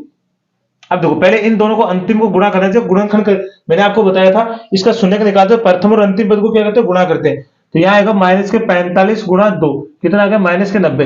अगर आप एक बार ये माइनस भी नहीं लगाओगे ना तो कोई दिक्कत नहीं है हमारे, इसको आप हटा सकते हो। अब देखो 90 के ऐसे टुकड़े करने हैं कि हमारे पास जोड़े तो कितना है -1 और गुणा करें तो वापस कितना आना चाहिए 90। तो देखो आप जानते हो 10 गुणा 9 कितना होता है बच्चों 90 ही तो होता कि नहीं होता। अब आपको माइनस का चाहिए उत्तर, किसमें चाहिए माइनस में 1। देखो इसका गुणा में कुछ नहीं तो 1 है, तो आप लिखोगे माइनस के 10 प्लस के 9 बराबर कितना आएगा माइनस का 1 ही आएगा। तो यहां से देखो अब इस 1 के गुणा में क्या है n, तो यहां भी आप n से गुणा कर दो, यहां भी n से गुणा कर दो, यहां भी n से। अब आपने कहा सर ऐसा क्योंकि आपने, क्योंकि जब वो एक जब बराबर की संख्या होती है ना, अगर इधर से n गुणा करोगे तो इधर भी n से गुणा करना पड़ेगा। अब इसे -1n के स्थान में कौन सी चली जाएंगी, ये दोनों संख्या चली जाएंगी। तो यह होगा 2n² माइनस के 10n ठीक है प्लस के 9n ठीक है माइनस के 45 बराबर 0। अब बच्चों आप एक बात और समझना, अब इन दोनों को गुणा कर लो आप वापिस, तो -10 गुणा 9 तो कितना आएगा माइनस के 90 आएगा क्या। और देखो इन दोनों को गुणा करते तो हमारे पास माइनस के 90 आ रहे थे क्योंकि माइनस का 45 था, फिर भी हमारे 90 आ रहे। इसका मतलब आपको ज्ञात होना चाहिए कि बच्चों अब माइनस में लोगे ना तो भी उत्तर वही आ रहा है। अब यहां से देखिए दो के जोड़ो बना लो, यहां से देखो 2n कॉमन आ रहा है। अब 2n लोगे तो यहां भी देखो, यहां तो क्या बचेगा n और यहां बचेगा 2 का भाग लगाओगे ना 2n का यहाँ पे और 2n का यहाँ पे, एक घात से एक घात हट गई, 2 से 2 हट गया, ये 2 5 दूनी 10 और 2 n से n कट गया, तो यह आएगा माइनस के 5। यहां से देखो 9 कॉमन आ रहा है तो यहां से क्या आएगा n माइनस के 5 बराबर 0। एक बात याद रखना बच्चों, ये दोनों है वो दोनों समान आएंगे, तो ये आपको अच्छे से याद रखना है, कहीं आप अलग अलग ले लोगे तो आपको उत्तर गलत हो जाएगा, सेम आने चाहिए। अब यहां से देखो यहां से दोनों कॉमन आ रहे तो यहां से कॉमन लोगे तो n माइनस 5 कॉमन लिया आपने, तो यहां तो बचा कितना बच्चों 2n और यहां प्लस के 5 बराबर 0। अगर आप लिखोगे या n माइनस 5 बराबर 0 है या फिर आप लिखोगे 2n प्लस 5 बराबर 0 है, जो निशान होता है ये या का होता है बच्चों। तो यहां से देखो अगर ये माइनस के 0 के बराबर तो n बराबर कितना आएगा 5, अगर ये 0 के बराबर है तो 2n बराबर माइनस के 5 और n बराबर क्या आएगा माइनस के 5/2। तो बच्चों n का मान कभी भी किस में नहीं होता है माइनस में नहीं होता है, तो और न ही किस में होता है न पॉइंट में होता है, n का मान हमेशा पूरा पूरा होता है, प्राकृत संख्या पूरी होती है। तो n का मान कितना आएगा हमारे पास 5। तो देख लो ऑप्शन कौन सा है, हमारा ऑप्शन है से। अब आपको सर कितना बड़ा करना पड़ा, देखो एक नंबर में पूछा गया क्वेश्चन, लेकिन पूरा क्वेश्चन हमें जैसे हमने 3 नंबर का क्वेश्चन किया ऐसे हल करना पड़ता है। तो आपको समझ में आया होगा, इसका भी स्क्रीनशॉट ले लीजिए, फिर अगला क्वेश्चन करते हैं। अगला क्वेश्चन देखिए बच्चों, क्वेश्चन नंबर 2 क्या है, निम्नलिखित प्रश्नों में से रिक्त स्थानों की पूर्ति करते हुए उत्तर पुस्तिका में लिखिए। क्या दिया गया क्वेश्चन नंबर 2 का पहला क्या दिया गया, यदि किसी एपी का प्रथम पद 5 तथा सारो अंतर 2 हो तो तीसरा पद ज्ञात कीजिए। आपको क्या दे रखा है प्रथम पद मतलब ए का मान आपको दे रखा है कितना 5, डी का मतलब सारो अंतर मतलब डी का मान दे रखा है आपको -2, कितना दे रखा है -2। मैं एक बार मान चेक कर लेता हूं कि सही लिखा है क्यों, बिल्कुल -2 है। तीसरा पद पूछा मतलब आपको A3 का मान पूछा, तीसरा पद उनका मतलब होता है आपको ये वाला पूछा गया है कि तीसरा पद बताइए क्या होता है। तो बच्चों तीसरा पद होता क्या है, तो आप जानते हो a प्लस 2d होता है, कितना होता है a प्लस 2d मतलब एक पद कम लेना है। अब यहां से आप देखिए a का मान कितना है 5 प्लस 2 गुणा d का मान कितना है -2, तो यहां से क्या आएगा 5 प्लस देखो ये कितना हो जाएगा 2 दूनी 4, कितना हो जाएगा -4 हो जाएगा बच्चों ये। अब देखो प्लस माइनस क्या होता है, प्लस माइनस क्या होता है माइनस होता है, तो -4, 5 में से 4 जाएगा तो कितना आएगा 1, तो एपी का तीसरा पद कितना होगा हमारा 1 होगा बच्चों। इस तरह आपको हल करना। अब ये ऑप्शन वाला क्वेश्चन नहीं रहा है, अब आपसे पूछा गया डायरेक्ट, क्या पूछा गया कि आप बताइए इसका उत्तर क्या आएगा। तो यहां से आपको वैसे तो खाली स्थान दे रखा है, लेकिन लगभग आपके खाली स्थान ना भी आएगा तो आपको इस तरह हल करके बताना है कि ये आपका उत्तर होगा। तो कोई दिक्कत आपको स्क्रीनशॉट ले लीजिए, फिर अगला क्वेश्चन कर लेते हैं। अगला क्वेश्चन देखिए बच्चों, अगला क्वेश्चन में क्या है, देखो 5 coat square theta minus 5 cosec square theta का मान क्या होगा। आपको बताना है कि जो 5 coat square theta minus 5 cosec square theta का मान क्या होता है। तो सबसे पहले यहां से देखिए बच्चों, यहां से आप देखोगे आपको क्या कॉमन दिखाई दे रहा है, 5 कॉमन दे रहा है। जैसे आप 5 लोगे तो यहां बचेगा coat square theta minus cosec square theta, ठीक है, ये होता है। अब चूंकि बच्चों आप जानते हो, क्या जानते हो कि कोसेक स्क्वायर थीटा बराबर होता है 1 प्लस कोट स्क्वायर थीटा। जानते हो ये बात आप। अब देखो आपको ये कोट चाहिए, तो मैं ये वाला तो होता है ना, कोसेक स्क्वायर थीटा बराबर क्या होता है 1 प्लस कोट स्क्वायर थीटा होता है। तो यहां से कोस स्क्वायर थीटा है, तो आप इसका मान देखो, आपको प्लस का चाहिए ना, तो इस कोसे को तो उधर ले जाओ, इस कोसे को किधर लेके जाओगे, उस तरफ, और इसको इधर ले आओ। तो मैं इसे लिख देता हूं, जैसे मान लो मैं उधर ले देता हूं, -1 बराबर coat square theta minus cosec square theta. ठीक है, क्या होगा, कोसेक स्क्वायर थीटा हो गया। अब देखो ये हमें तो यही तो चाहिए ना, cosec square theta minus cosec, coat square theta minus cosec square theta. तो या इस पूरे के स्थान पे हम कितना रख देंगे, -1। तो यहां से क्या आएगा, 5 गुना -1। तो माइनस को 5 से गुना करो, -1 को 5 से गुना करोगे तो कितना आएगा, -5। वो दिक्कत है। अब आपसे आगे पूछा गया गोले का संपूर्ण पृष्ठीय क्षेत्रफल ज्ञात कीजिए। गोले का संपूर्ण पृष्ठीय क्षेत्रफल, तो बच्चों गोले का संपूर्ण पृष्ठीय क्षेत्रफल होता है 4 पाई आर स्क्वायर। क्या होता है, 4 पाई आर स्क्वायर। ये संपूर्ण भी यही होता है और वक्र पृष्ठीय क्षेत्र भी बच्चों यही होता है। याद रखना, जो गोले का संपूर्ण पृष्ठीय क्षेत्रफल और जो वक्र पृष्ठीय क्षेत्र दोनों ही एक ही होते हैं, तो इसमें आपको कंफ्यूजन नहीं होना है। तो इसका भी स्क्रीनशॉट ले लीजिए, फिर अगला क्वेश्चन करते हैं। अगला क्वेश्चन देखिए बच्चों, क्या लिखा है, तो देखना, प्रथम 10 समप्राकृत संख्याओं का माध्य ज्ञात कीजिए। अब आपको क्या, प्रथम 10 प्राकृत संख्याओं का क्या निकालना, माध्य निकालना है। तो सबसे पहले हम समप्राकृत, तो क्या करेंगे, लिखेंगे 10 समप्राकृत संख्या, 10 समप्राकृत संख्या। तो वो क्या होती है बच्चों, तो देखो कितनी, कौन सी होती है, 2 4 6 8 10 12 14, कितनी होगी, 1 2 3 4 5 6 7, 14 के बाद में 16 18, तो 1 18 और फिर क्या हो जाएगी 20। ठीक है, हो गया क्या, तो कितनी होगी, 1 2 3 4 5 6 7 8 9 10, टोटल कितनी होगी, 10 संख्या होगी हमारे पास टोटल। ठीक है, अब इसका क्या निकालना, माध्य। तो माध्य निकालते हो तो आप क्या कैसे निकालते हो, राशियों का योग, जैसे हम लिखते हैं ना, राशियों का कुल संख्या, ठीक है, बटे में क्या होता है, एन लिखते हैं, जैसे एन लिखते हैं, कुल संख्या मतलब राशियों का योग बटे राशियों की संख्या। क्या लिखते हैं, राशियों का योग बटे राशियों की संख्या, ऐसे लिखते हैं ना, जैसे हम 7वीं क्लास में पढ़ते हैं माध्य निकालना, तो इस तरह हम सूत्र का इस्तेमाल करते हैं। तो टोटल देख लो कितनी संख्या है, कुल संख्या कितनी है, यहाँ पे इधर से जोड़ लो आप, 10 और इधर से, जैसे 10 और 12 कितना होता है, 20, कितना हो गया, 20 हो गया, 20 और 20 कितना हो गया, 40, 40 ऐसे 16 और ये कितना हो गया, ये तो हो गया 40, 40 और 20 कितना हो गया, 60, 60 हो गया, 60 और 20 कितना हो गया बच्चों, 60 और 20 80, 80 हो गया ना, 80, और इधर देखो बाकी कौन बच गया, 80 और 2 कितना हो गया बच्चों, 80 और 18, ये मतलब कितना हो गया टोटल 80 और 2 ये मतलब 80, 100, 100 और बाकी कितना बच गया हमारे पास, और भी कुछ बचा क्या, 100 और ये कितना बच गया हमारे पास 10, तो कितना हो गया 110। टोटल कितना योग आएगा 110, बटे में कितना आएगा 10, तो 0 से 0 कट गया, कितना आ गया हमारे पास 11। तो उनके संख्या का योग कितना होगा, टोटल 11 होगा। माध्य क्या निकालोगे आप, कहने का मतलब है इनका माध्य कितना होगा, 11 होगा। देखो बच्चों क्वेश्चन को ध्यान से समझना, इसने समप्राकृत संख्या बोली है, तो समप्राकृत संख्या वो होती है जिसमें किसका भाग जाता है, 2 का भाग। अगर 2 का भाग नहीं जाता तो कौन सी संख्या नहीं है, सम संख्या नहीं है। इस चीज का आपको ध्यान रखना, ठीक है ना। अब अगला देखो, यदि कोई प्रेषण वर्ग की उच्च सीमा में आता है तो उसे अगले में अगला कौन होगा, मतलब अगला क्या बोलेंगे, तो उसे अंतराल बोलते हैं बच्चों, क्या बोलते हैं, अंतराल। आप कहोगे ऐसा क्यों सर, जैसे मान लो मैंने लिख दिया भाई 10 से 20, ठीक है, अब 10 से 20 का मतलब ये तो होती है निम्न सीमा, ये तो होती है निम्न, और ये होती है उच्च। अब जैसे उच्च के बाद में क्या आएगा, अगला अंतराल ही तो आएगा, जैसे यहां से आएगा 20 से 30, तो इसका मतलब क्या हुआ, अगला इसके बाद में 20 के बाद में कौन आएगा, अगला अंतराल ही आएगा। अंतराल मतलब 20 से 30 हो गया, इस तरह। तो समझ में आया ना आपको, इसने बोला कि जब उस सीमा के बाद में कौन आता है तो क्या बोले, उस सीमा के बाद में अंतराल ही आता है, तो ये हमारा अंतराल हो गया। तो इसका भी स्क्रीनशॉट ले लीजिए, फिर अगला क्वेश्चन करते हैं। अगला क्वेश्चन देखिए बच्चों, क्या लिखा है, 1 मिनट में घंटे की सुई द्वारा बनाया गया कोण बताना है, कि 1 मिनट में घंटे की सुई कितने डिग्री का कोण बनाना है, बनाती है, तो ये बताना है। देखो सबसे मैं आपको क्लियर बताऊंगा कि कैसे होता है। तो घंटे की सुई है ना बच्चों, घंटे की सुई, तो वो 12 घंटे में ना, घंटे की सुई 360 डिग्री का कोण बनाती है बच्चों। 12 घंटे में कितने डिग्री हुआ? 360।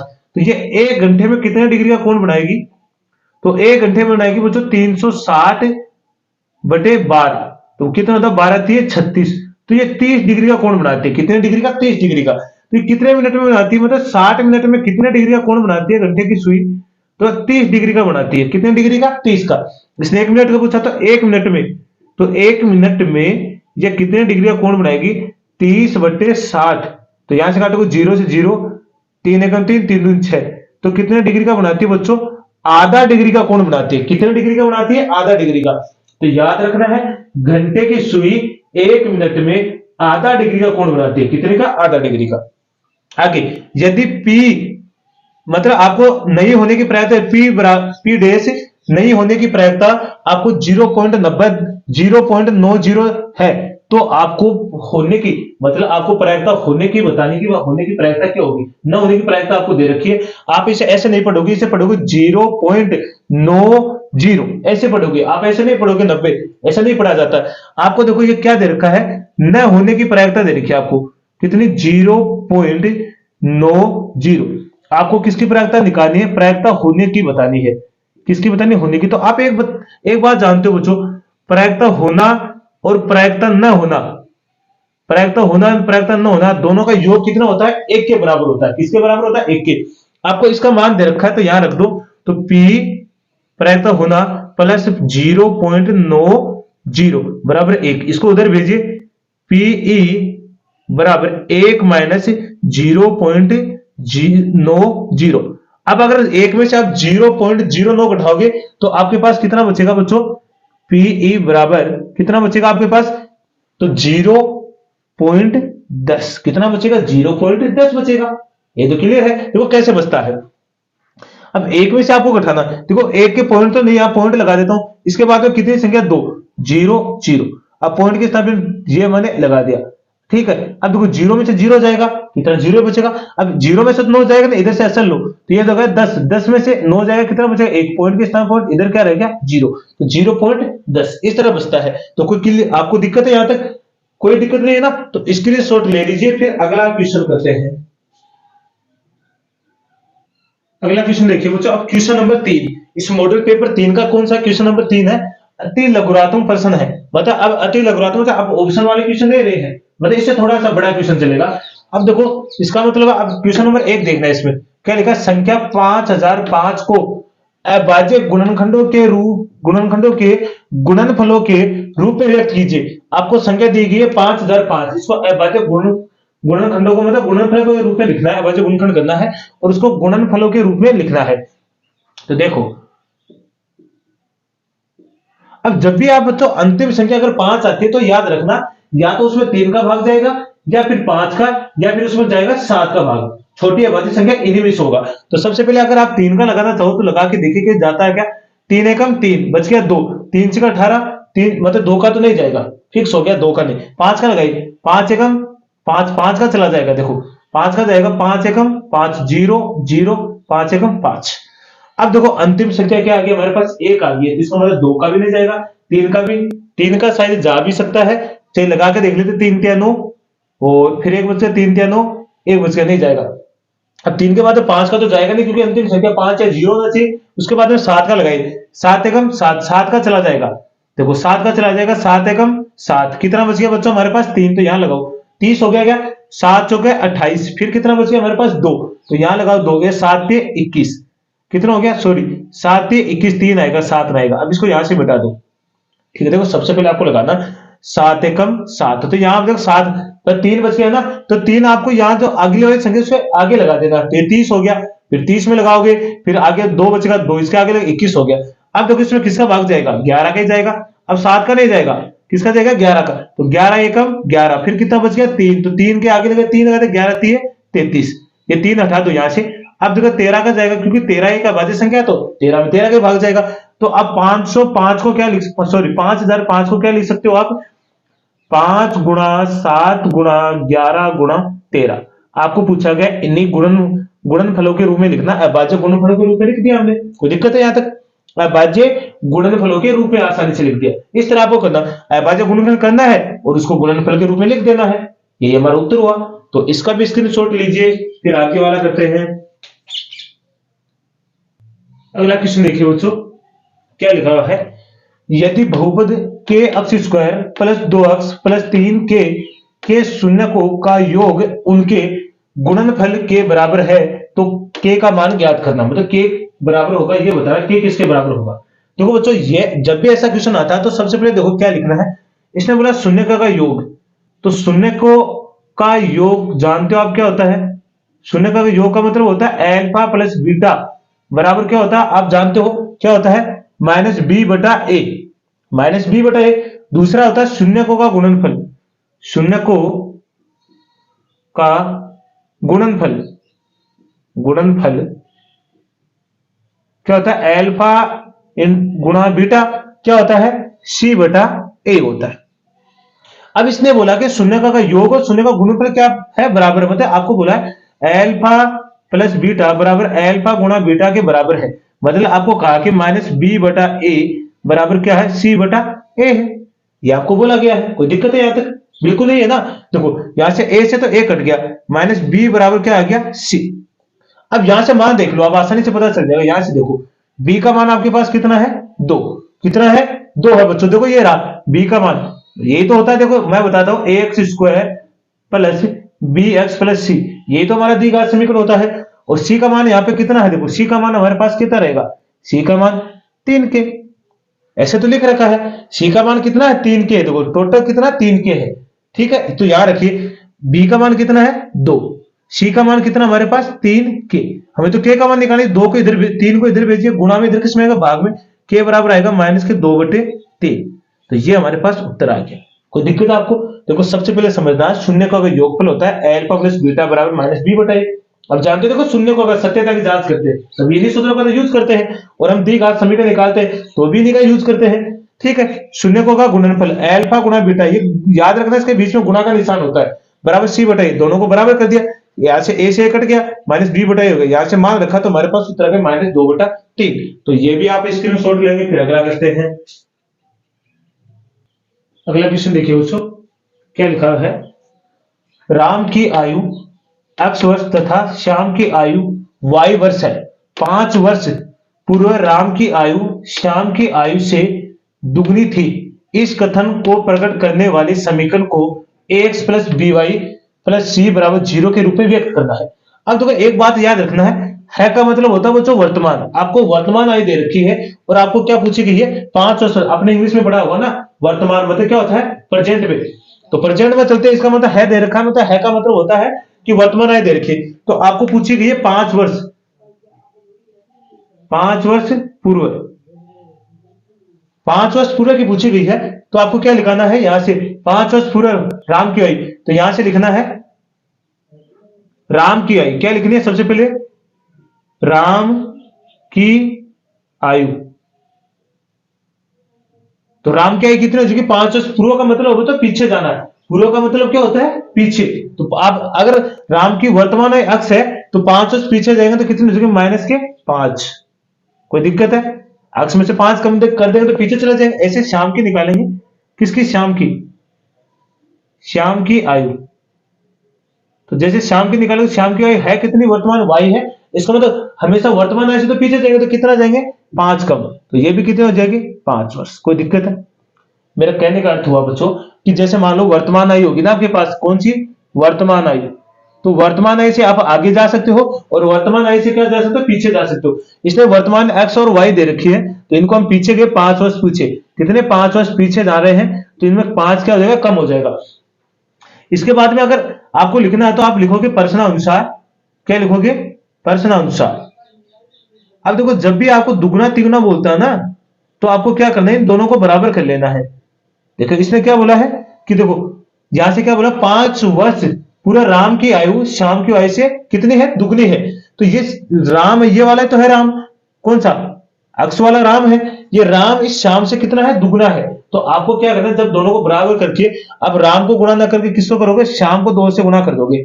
अब ये दोनों बराबर हो गए हैं, क्या हो गए। और वैसे देखो आप समझोगे, वैसे मेरा समझने का मतलब, अब देखो राम इस श्याम से दुगना है ना, अब इधर गुणा करें इसका मतलब ये समझना मत ना कि ये राम है ना, इसका दुगना ही हुआ इधर।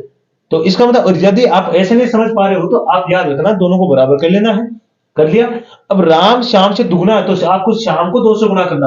अब दोनों बराबर हो गए, बराबर होने के बाद हम समीकरण बना सकते हैं। तो यह होगा अक्स माइनस 5, इसके 2 की गुणा कीजिए, 2y माइनस के 10, इस पूरे को इधर ले आई, इस पूरे को इधर, तो ये होगा अक्स माइनस 5 माइनस के 2y प्लस के 10 बराबर 0।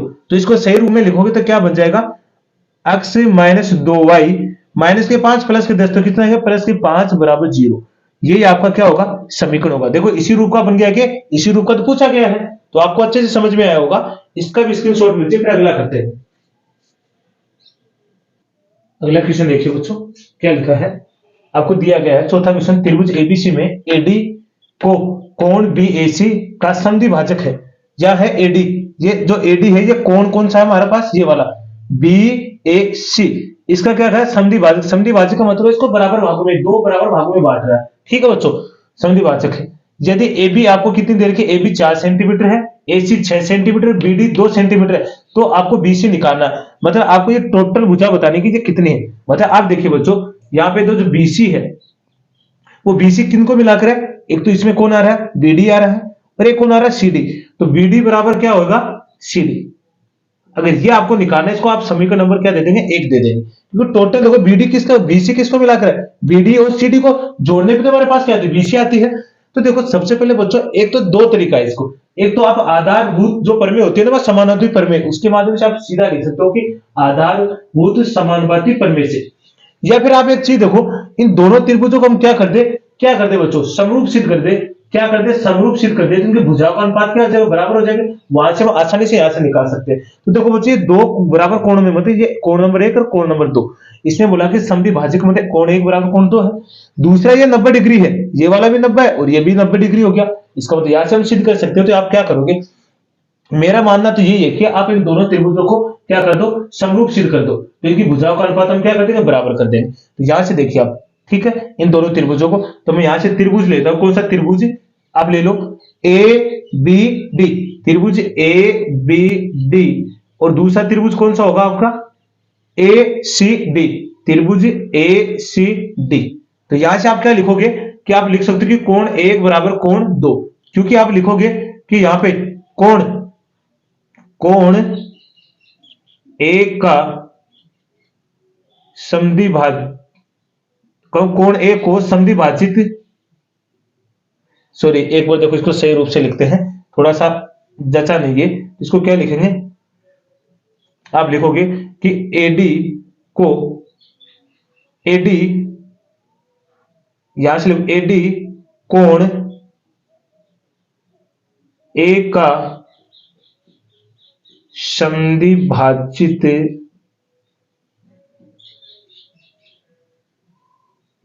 करती है। जो एडी है ना, वो कोण ए का क्या करते हैं, समद्वि भाजित करते हैं। इसका मतलब कोण 1 बराबर कोण 2, कोण यहां से लिख सकते हो कोण डी बराबर कोण डी, क्या लिखोगे, समकोण है भाई, 90 डिग्री है, क्या बोलोगे, 90 डिग्री है। तो अब 90 डिग्री आपने 2 कोण बराबर कर दिए, तो आप लिखोगे कोण कोण, अतः आप लिख सकते हो कोण कोण समरूपता से, समरूपता से क्या लिख सकते हो, कोण को समरूपता से आप लिख सकते हो कि त्रिभुज ए बी डी समरूप है त्रिभुज ए सी डी के। अब जब दोनों ही त्रिभुज समरूप हो गए तो इनकी भुजाओं का अनुपात क्या तो बराबर होता है। तो यहां से हम लिख सकते हैं, देखो ये वाले, जो ये वाली भुजा देखो, त्रिभुज देखो, इसकी ये वाला कर्ण है तो इस वाले का कर्ण ये है, तो आप लिखोगे ए बी बटे ए सी बराबर। अब देखो इस त्रिभुज का आधार क्या हमारे पास, बी डी, और इस त्रिभुज का हमारा आधार क्या है, सी डी, ठीक है, बीडीसीडी हो गया। या फिर आप यहां से ले लो ना, ये देखो ये तो हमें दे रखी है, अब यहां से आप देखोगे ये बीडी है, एबी का मान आपके पास कितना है, इधर लिख लो एबी, एबी आपके पास कितना है 4, ठीक है, एसी कितना आपके पास 6, बीडी कितना है 2। आपको पहले तो सीडी का मान निकालना है, तो देखो यहां से आप कर लो, ये तो चला जाएगा उसके पास, तिरछा गुणा करो इसके, तो 4 सीडी बराबर 2 गुणा 6, तो सीडी बराबर कितना हो जाएगा 12 बटे 4, तो 4 3 12, तो यहां से CD का मान कितना आ गया 3 सेंटीमीटर। कितना आ गया 3 सेंटीमीटर। अब ये CD का मान आप किस में रख दोगे, तो BD का मान तो आपके पास कितना है 2 है, तो CD का मान कितना आ गया आपके पास 3 आ गया। तो यहां से आप क्या रखोगे, समीकरण 1 में BD और CD का मान रखने पर, ठीक है, तो यहां से रखिए BC बराबर 2 प्लस 3, तो कितना आ जाएगा 5 सेंटीमीटर। तो टोटल कितना हो गया 5 सेंटीमीटर। आप इस तरह करोगे ना तो आपका नंबर काटने का चांस बिल्कुल भी नहीं है। अब आप कहोगे सर एक नंबर का क्वेश्चन आप इतना बड़ा करवाया है, तो देखो बच्चों क्वेश्चन अगर आपको नंबर पूरी चाहिए इस तरह करना। बाकी एक होती है हम सीधा भी लिख सकते हैं इसे, कौन सी प्रमेय लगा के, आधारभूत प्रमेय से। कौन सी है, आधारभूत समानुपाती प्रमेय। यह नाम लिख के भी हम इन भुजाओं का अनुपात बराबर कर सकते हैं। देखो यहां से अगर हम इतना काम नहीं करना चाहो आप इतना, तो आप सीधा भी लिख सकते हो आधार भूत समानुपाती प्रमेय, समानुपाती प्रमेय, ये लिख के भी आप इसको क्लियर कर सकते हो। आधारभूत समानुपाती प्रमेय लिख के भी आप इसको आगे अनुपात के रूप में लिख सकते हो और फिर इस तरह हल कर सकते हो। आपको जो भी अच्छा लगे उस तरह कर लेना। आपको अगर ये अच्छा लगे तो ये वाला कर लेना, और ये अच्छा लगे तो ये बात लिख के फिर अनुपात बराबर लिख सकते हो और फिर इस तरह हल कर सकते हो। तो ये अच्छा लगे तो ये कर लेना, कोई दिक्कत हो तो बता देना, ठीक है। स्क्रीनशॉट ले लीजिए इसका भी। अगला क्वेश्चन देखिए बच्चों, क्या लिखा है, बिंदुओं 6, 8 और 2, 4 को मिलाने वाले रेखाखंड के मध्य बिंदु के निर्देशांक बताने हैं। आपको दो बिंदु दे रखे, इनको जो मिलाने वाला रेखाखंड है ना, इस मान लीजिए ये वाला है, मान लीजिए तो ये A ये B है, कौन सा है 6, 8, दूसरा कौन है 2, 4। इन दोनों बिंदुओं को जो मिलाने वाला रेखाखंड है इसका मध्य बिंदु बताना, मध्य बिंदु के निर्देशांक बताना। मान लेते P है, इसके निर्देशांक बताया, जैसे मैंने मान लिया x और y। आपको जो इसका मध्य बिंदु है ना उसके निर्देशांक बताने। जब भी ऐसा क्वेश्चन है तो आप कौन सा सूत्र लगाओगे, मध्य बिंदु का सूत्र लगाओगे। तो आप जानते हो मध्य बिंदु बराबर क्या होता है, मध्य बिंदु सूत्र,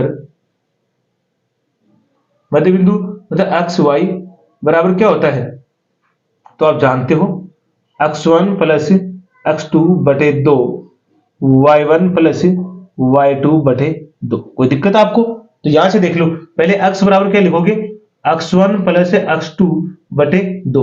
तो ये होता है x1, ये y1, ये होता है x2, ये y2 होता है। अब देखो x2 का मान कितना आपके पास 2 और x1 का मान कितना है 6 बटे में 2, तो 2 6 कितना होता है 8 बटे में 2, 2 दूनी 4। तो x का मान तो कितना आ गया आपके पास 4। ऐसे आप निकालोगे y बराबर क्या होता है y1 प्लस y2 बटे में 2। तो यहां से क्या आएगा, y1 का मान कितना है 8 और यहाँ पे इसका y2 का मान कितना है 4 बटे में 2, तो यह आएगा 12 बटे 2, तो कितना आ जाएगा 6। तो यहां से y का मान कितना आएगा 6। देखो यहां से x1 का मान कितना था हमारे पास, सॉरी x1 का मान थोड़ा सा उल्टा ले लिया मैंने, एक ही बात है। x1 का मान यहाँ पे कितना आपके पास 6 और x2 का मान कितना है 2। थोड़ा सा मैंने x2 का मान पहले लिख दिया, x1 का बाद, इसमें यहाँ पे अगर आगे पीछे लिखोगे ना तो कोई दिक्कत नहीं होगी। आ रहा तो 8 ही है, तो यहाँ पे आ गया x का मान 4, y का मान 6। तो आपके निर्देशांक क्या हो गया आपके पास 4 और 6। तो आपको परीक्षा में क्या लिखना है, अतः बिंदुओं 6, 8 और 2, 4 को मिलाने वाली रेखाखंड के मध्य बिंदु के निर्देशांक क्या है आपके पास, यहां से क्या आएगा 4 और 6 होंगे। ऐसे आपको अंतिम लाइन में लिख देना है। तो बिल्कुल ही इजी क्वेश्चन है, कोई दिक्कत हुई इसमें आपको, और फिर भी अगर दिक्कत आती है तो कमेंट के माध्यम से अवश्य बताना। तो इसका भी आप स्क्रीनशॉट लेंगे। अगला क्वेश्चन देखिए बच्चों, एक बेलन जिसकी ऊंचाई 3 सेंटीमीटर है तथा बेलन का वक्र पृष्ठीय क्षेत्रफल 66 सेंटीमीटर स्क्वायर है, तो उसकी त्रिज्या ज्ञात करनी है। तो बेलन की क्या निकालनी है, आपको त्रिज्या निकालनी है। तो देखिए बच्चों, जैसे मान लो बेलन ये वाला है हमारे पास, ये तो मैं समझा रहा हूं, बाकी परीक्षा में नहीं करना आपको ये, ठीक है। बेलन है, इस बेलन की ऊंचाई दे रखी है आपको, मतलब ये वाली आपको ऊंचाई दे रखी है, टोटल कितनी दे रखी है 3 सेंटीमीटर दे रखी है। आपको इसकी त्रिज्या पूछनी है, तो त्रिज्या इसकी r होती है। त्रिज्या क्या होती है r। तो सबसे पहले आपको क्या लिखना है, बेलन बेलन का वक्र पृष्ठीय क्षेत्रफल। तो बेलन का वक्र पृष्ठीय क्षेत्रफल क्या होता है बच्चों? तो होता है 2πr/h। यही होता है वक्र पृष्ठीय क्षेत्रफल। तो आपको बेलन का वक्र पृष्ठीय क्षेत्रफल दे रखा है क्वेश्चन में कितना 66। तो यहां से लिखोगे 2πr/h बराबर 66। तो 2 गुणा पाई का मान आपको 22/7 लेना है, आर का मान तो आपको निकालना है, एच का मान कितना है 3। ठीक है, तो यहां से देखिए, अब देखो यहां से आपके पास क्या आएगा, देखो इसके नीचे मैं 1 लगा देता हूं, इसके नीचे भी 1 और इसके भी नीचे 1।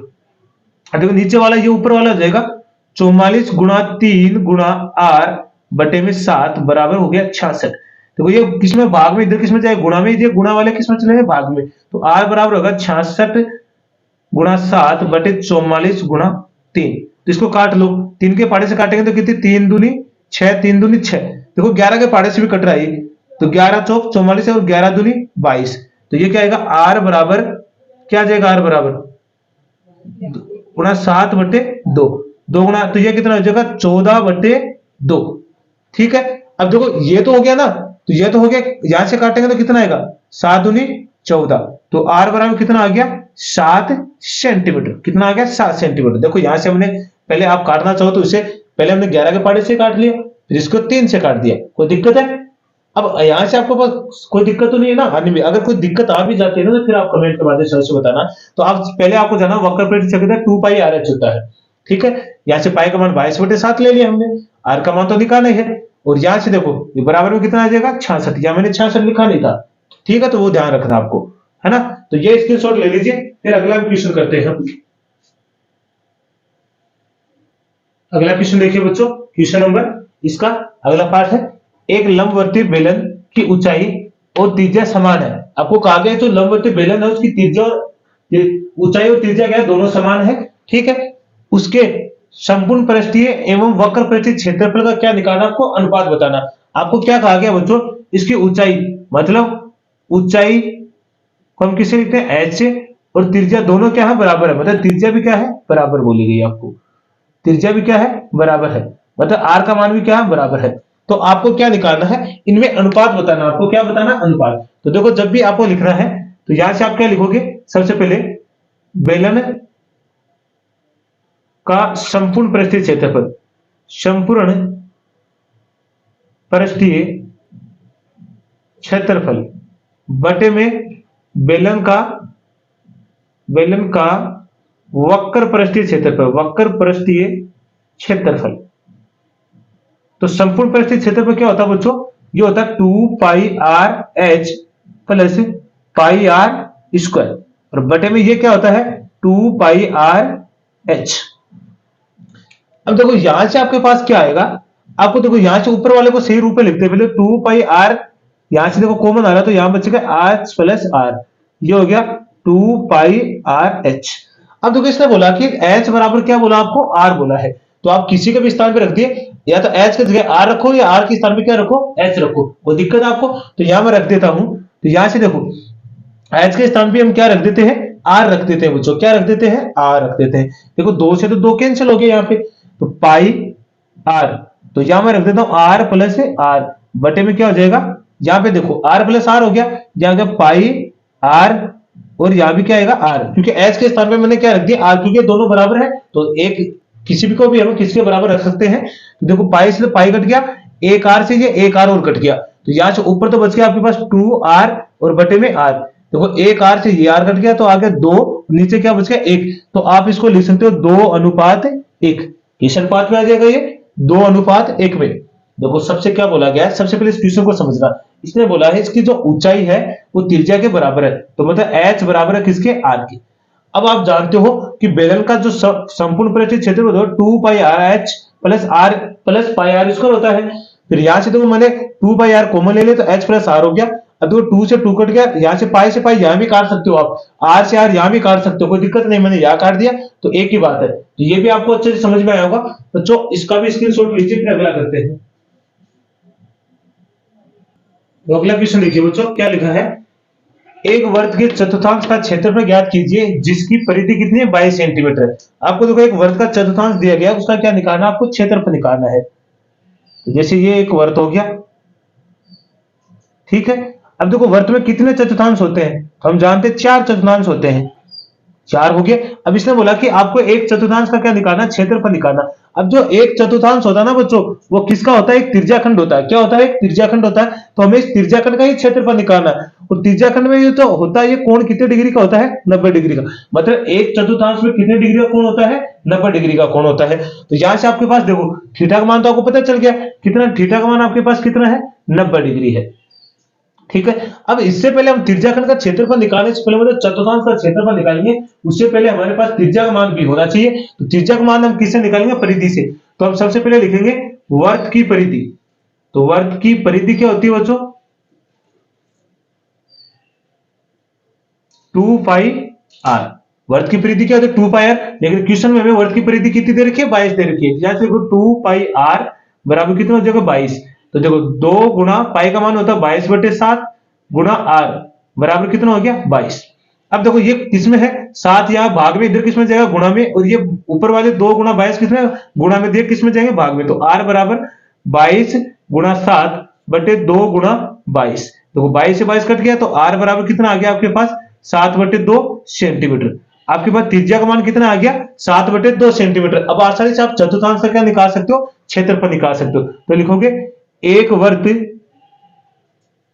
के चतुर्थांश का क्षेत्रफल, चतुर्थांश का क्षेत्रफल। तो क्षेत्रफल क्या होता है चतुर्थांश का, तो ये होता है पाई आर स्क्वायर थीटा बटे में 360 डिग्री, ये तो होता है। तो यहां से आप निकालो, पाई का मान आपके पास 22/7 है, आर का मान क्या है 7/2 गुणा 7/2, और थीटा का मान कितना 90 बटे में कितना आ जाएगा 360 डिग्री। देखो 0 से 0 कट गया, 9 चौक 36, यहां से 7 एकम 7, 7 से 7 कट गया, ये देखो 2 से कट रहा है कितने पर, 11 पर। तो ऊपर क्या बचेगा आपके पास, देखो 77, या ऐसे लिख लो आप 11 गुणा 7/2 और बटे में 4। तो देखो ये ऊपर वाला कितना हो जाएगा आपके पास, 77/4 बटे, सॉरी 77/2 और बटे में कितना आएगा 4। अब देखो ये वाली संख्या इसके नीचे आ जाएगी, तो इसको आप लिख सकते हो 77/4। अब ये किसमें है, क्षेत्र में पूछा था सेंटीमीटर स्क्वायर। तो कितना आ जाएगा, आपको जो क्षेत्रफल की इकाई होती है वो किसमें होती है बच्चों, स्क्वायर में होती है। तो ये आ जाएगा 77/4 सेंटीमीटर स्क्वायर। तो इसमें कोई दिक्कत है आपको, देखो सबसे पहले इसकी क्या निकालना है, परिधि निकालनी है। और परिधि निकालने के लिए हमें क्वेश्चन में परिधि दे रखी है, और वैसे भी हम परिधि का सूत्र जानते हैं, क्या होता है 2 पाई आर। इसके बराबर रखना, आप हमने आर का मान निकाल लिया। अब एक वर्ग के एक चतुर्थांश का क्षेत्रफल हम जानते हैं, जब चतुर्थांश जो होता है ना वो त्रिज्याखंड होता है। तो इसका मतलब त्रिज्याखंड का क्षेत्रफल पाई आर स्क्वायर थीटा बटे 360, ये हमने मान रख दिया, हमारा उत्तर आ गया। तो इसका भी आप स्क्रीनशॉट लेंगे।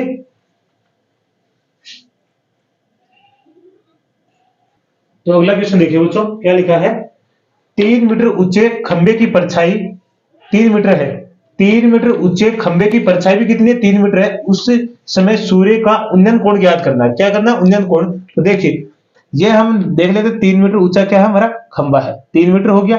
अब इसकी परछाई भी कितनी है बच्चों, 3 मीटर है, ये भी हमें मान लिया 3 मीटर है। अब तो सूर्य का उन्नयन कोण मतलब नीचे से ऊपर की तरफ देखेंगे ना, तो ये तो क्या बनता है, हमारा उन्नयन कोण बनता है। तो ये आपको थीटा का मान बताना है। तो यहां से हम ए बी और सी ले लेते हैं, ठीक है। तो यहां से देखो आपको ए बी का मान कितना दे रखा है, 3 सेंटीमीटर लिख लेते हैं। बी सी का मान कितना आपके पास, ये भी 3 सेंटीमीटर, 3 सेंटीमीटर ही है, सॉरी मीटर में है ये, किसमें सेंटीमीटर नहीं है, किसमें है, मीटर में, मीटर है।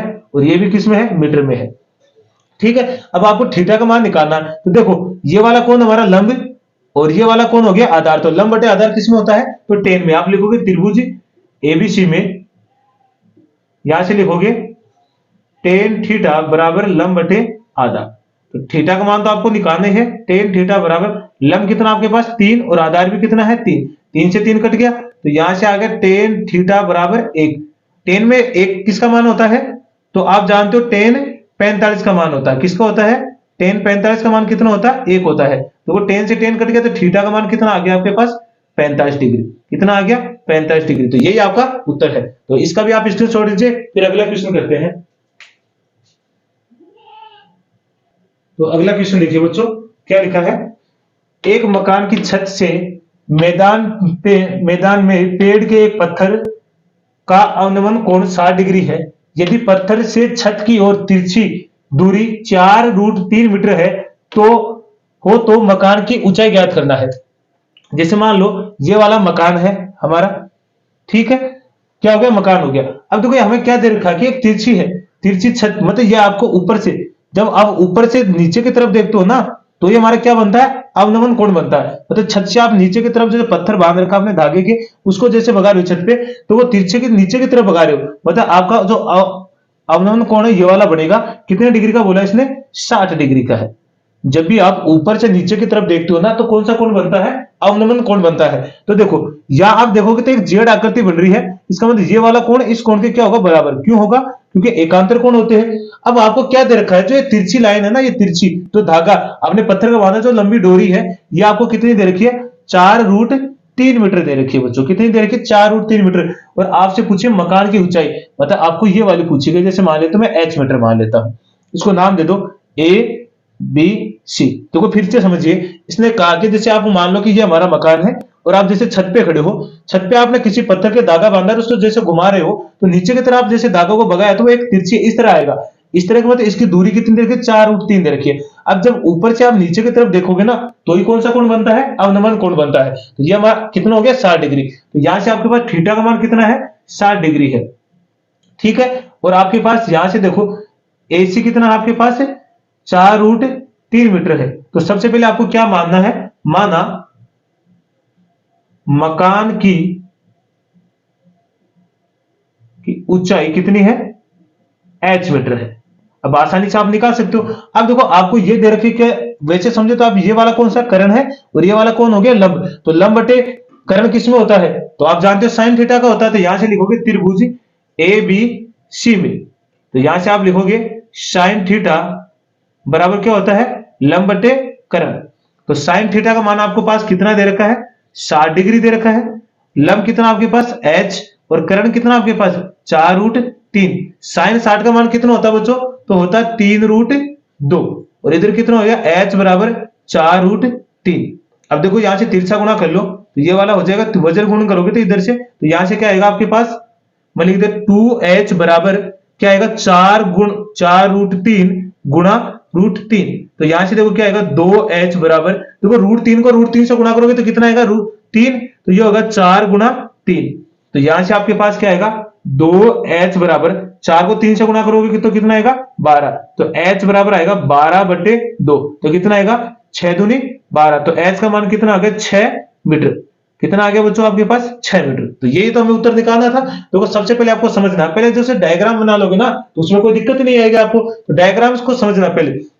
तो यहां से देखो आपकी, फिर उसके बाद में क्या करना, साइन थीटा आपको पता कैसे चलेगा कि सर लगाना कौन सा है, कि साइन थीटा वाला लगे या टेन थीटा वाला। देखो जो भी मान दे रखा है ना, उस हिसाब से लगाना। देखो आपको कर्ण दे रखा है, और निकालना क्या, आपको लंब निकालना। तो आप जानते हो लंब बटा कर्ण किसका होता है, साइन थीटा का होता है। तो यहां से हम आसानी से निकाल लेंगे। तो बच्चों आज के लिए हम यही 3 क्वेश्चनों पर विराम करते हैं। तो आप सभी को मैथ अटैच सिस्टम की तरफ से धन्यवाद।